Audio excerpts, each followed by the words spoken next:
Body के हर cell तक ये डाइजेस्टेड फूड, मतलब जहां पर उसकी जरूरत है वहां तक हर जगह पर वो पहुंचाता है। ओके, सो यहाँ पर क्या चल रहा है, स्मॉल इंटेस्टाइन से लिया, जैसे कि हमने वो पूरा प्रोसेस देखा था, the digestion process starts from mouth and then it ends in large intestine. But उसके पहले क्या हो रहा है, लार्ज इंटेस्टाइन में क्या है, अनडाइजेस्टेड फूड है, हम डाइजेस्टेड फूड की बात कर रहे हैं। तो अगर हम डाइजेस्टेड फूड की बात करें तो डाइजेस्टेड फूड का डाइजेशन में कहां पर एंड हो रहा है, स्मॉल इंटेस्टाइन में। फिर स्मॉल इंटेस्टाइन में जैसे ही वो सिंपलर फॉर्म फूड आया, उसके बाद ब्लड का अपना काम शुरू करता है। Blood comes in action and then it takes the digested food from the small intestine and it distributes to all part of the body and to all cells of the body, and wherever it is needed it goes to that, it is distributed to that part. Okay, जितना भी लग रहा है, जैसे लग रहा है वो सारी चीजें where it is needed.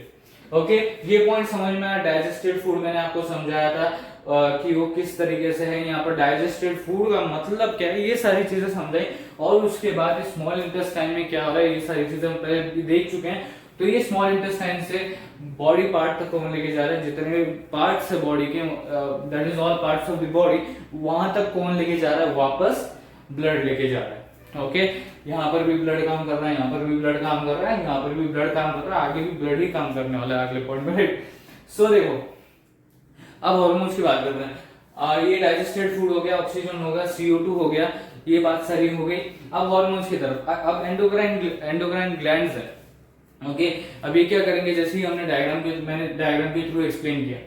अब ये there are types of hormones, right, जो डिफरेंट टाइप ऑफ ऑर्गन्स को लगते हैं।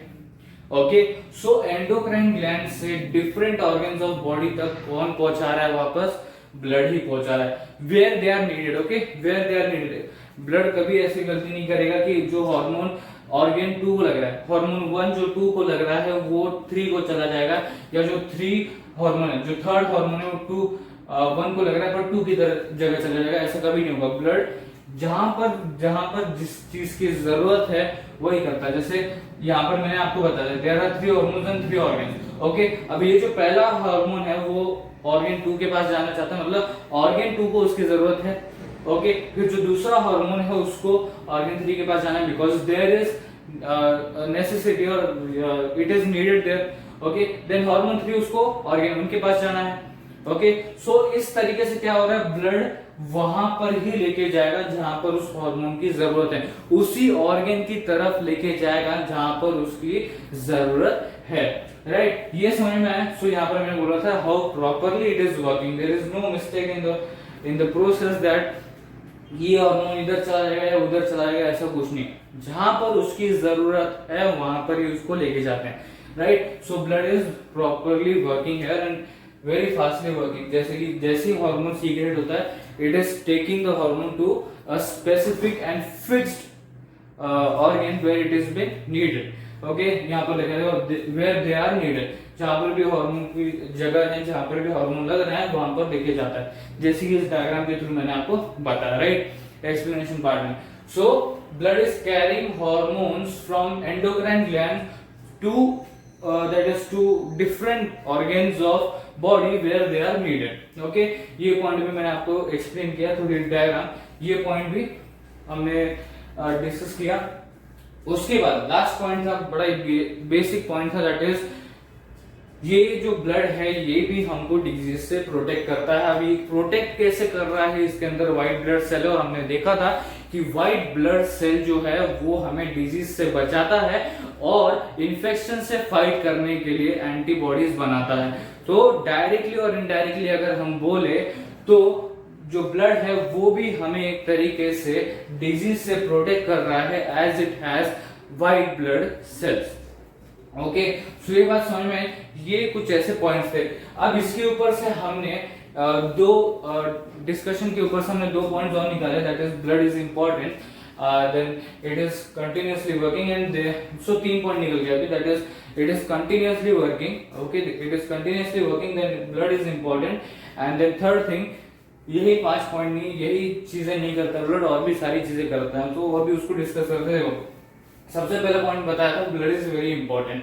अभी इंपॉर्टेंट है क्यों, क्योंकि ब्लड की मात्रा, जो ब्लड का अमाउंट है वो अगर कम हो गया तो ये सारी जो प्रोसेसेस हैं ये भी कहीं ना कहीं प्रोसेस कम हो जाती है, राइट। ये देखा गया है, रिसर्चेस में भी बताया गया, that is if the amount of the blood, okay, if the amount of the blood is been less than what is required, then for example, then the oxygen which is required to all parts of the body, it will not be there at the proper amount, okay।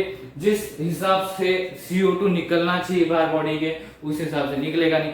जिस हिसाब से digested food सारे body parts तक पहुंचना चाहिए, उस हिसाब से पहुंचेगा नहीं, उतना पहुंचेगा नहीं। उसके बाद जो हार्मोन्स ऑर्गेन्स तक पहुंचने चाहिए, बॉडी के ऑर्गेन्स तक पहुंचने चाहिए, वो अच्छे ठीक से नहीं पहुंचेंगे अगर ब्लड की मात्रा कम हुई तो, okay. It is less, if it is less than what is required in the body, then all problems will be there, and then we will face the consequences like fatigue, then weakness, and many more problems are there related to blood if the blood is less than what is required to the body, okay। तो यहां से हमने एक point निकाला, that is blood is very important. उसके बाद जो भी बॉडी में कैरी आउट प्रोसेस हो रहा है, जैसे ऑक्सीजन को कैरी करना है, CO2 को कैरी करना है, डाइजेस्टेड फूड को कैरी करना है, या हार्मोन को भी कैरी करना है, तो वहां पर भी ब्लड ही काम कर रहा है, हर जगह ब्लड काम कर रहा है। So blood is playing the major role for carrying the important things from one part to other part where they are needed, okay. एक और पॉइंट है, दैट इज हर जगह ब्लड दिखेगा आपको, देखो ऑक्सीजन भी ब्लड ही कैरी कर रहा है, CO2 भी ब्लड ही कैरी कर रहा है, फिर इस तरीके से सारी चीजें कौन कैरी कर रहा है, ब्लड कैरी कर रहा है। So blood is very important, okay. उसके बाद सिर्फ यही 5 चीजें नहीं जो ब्लड करता है, ओके। जैसे कि मैंने आपको बताया कि बेसिक पॉइंट है जो लिखने में और समझने में इजी पड़ेंगे, so that is why we have included here.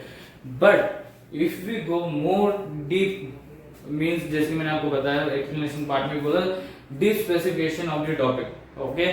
So in that also you will find many more functions of blood, and if you want to discover the topic more efficiently, then you should go in the deep specifications and that all things that I told you। और उसके बाद जब आप topic को समझोगे, जैसे कि मैं हमेशा बोलता हूं, तो आपको और कुछ फंक्शंस नजर आएंगे, जैसे कि यहाँ पर बहुत सारी चीजें कैरी आउट कर रहा हो, डाइजेस्टेड फूड, CO2, सारी चीजें, बट और बहुत सारी चीजें आपको पता चलेंगी, जैसे वो वेस्ट प्रोडक्ट कैरी करता है, फिर वो हमारे बॉडी टेम्परेचर को भी रेगुलेट करता है। सो ऐसे कई और पॉइंट्स हैं, जो फंक्शंस हैं वो भी आप इंक्लूड कर सकते हो, राइट। सो यही थे कुछ ऐसे 5 पॉइंट जो बहुत ही इजी थे, बेसिक थे, वैलिड थे, रीजनेबल थे और ज्यादा टाइम भी नहीं लेंगे। सो इसी के साथ जो हमारा ब्लड का सेक्शन है वो यहाँ पर खत्म होता है। हमने सबसे पहले ब्लड का इंट्रोडक्शन देखा, उसमें भी बेसिक पॉइंट्स थे जो हमने पहले भी कई सुने हैं, कई पढ़े हैं। उसके बाद हमने 4 सब टॉपिक के थ्रू, that is plasma, red blood cell, white blood cell and platelets के थ्रू वो कवर किया, जो कंपोनेंट्स थे ब्लड के वो कवर किए थ्रू दी सब टॉपिक्स। एंड देन फाइनली हमने जो टॉपिक था हमारा final topic of the blood section is functions of blood. तो इसी के साथ हमारा जो फंक्शंस ऑफ ब्लड का टॉपिक है वो यहाँ पर खत्म होता है, और जो सेक्शन है ब्लड का वो यहाँ पर ही कवर होता है। Thank you for watching this video.